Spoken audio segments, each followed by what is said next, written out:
Proverbs 14:29. He that is slow to wrath is of great understanding, but he that is hasty of spirit exalteth folly. A hot temper and one who's quick to anger, really, those are marks of a fool.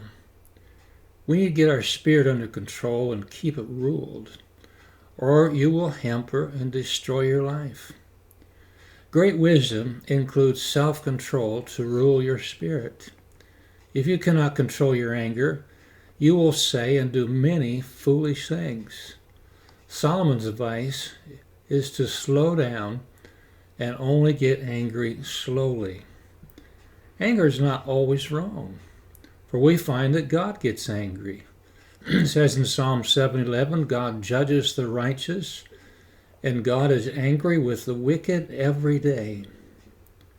And we find we should show an angry face to backbiters. Proverbs 25:23 says, the north wind driveth away rain, so doth an angry countenance a backbiting tongue. If we had more of those kinds of angry countenance, we'd have a whole lot less criticism one of another. Our anger ought to be slow in coming, which demonstrates we have control of it. The Bible says in Psalm 103 verse 8, the Lord is merciful and gracious, slow to anger, and plenteous in mercy.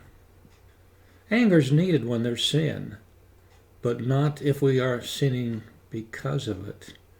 Any anger held will bring about bitterness.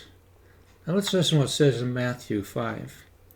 Ye have heard that it was said by them of old time, thou shalt not kill, and whosoever shall kill shall be in danger of the judgment. But I say unto you that whosoever is angry with his brother without a cause shall be in danger of the judgment, and whosoever shall say to his brother, Recca, shall be in danger of the council.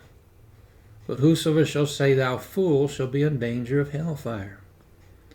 And we go to Ephesians 4:26, and there it says, be angry and sin not, and let not the sun go down upon your wrath. And so what do we learn? We learn that, first of all, that which is sinful we should be angry at. But we also learn that we should not hold that anger, as it will actually end up being bitterness.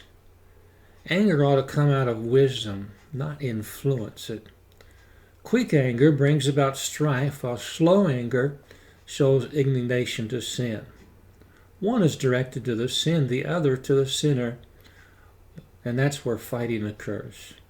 Proverbs 29:22 says, an angry man stirreth up strife, and a furious man aboundeth in transgression. You know, one who will be successful in life must learn to control their temper. Proverbs 16:32 says, he that is slow to anger is better than the mighty, and he that ruleth his spirit than he that taketh a city. If we're going to prosper in the sight of God and man, we need to hate sinful anger and avoid it. So much so, listen what Proverbs says. 22:24, make no friendship with an angry man, and with a furious man thou shalt not go. Paul, writing to the Corinthians, said it a little differently. In chapter 15, he says, be not deceived, evil communications corrupt good manners. It's important who we hang around. The Bible says, he that is slow to wrath is of great understanding, but he that is hasty of spirit exalteth folly.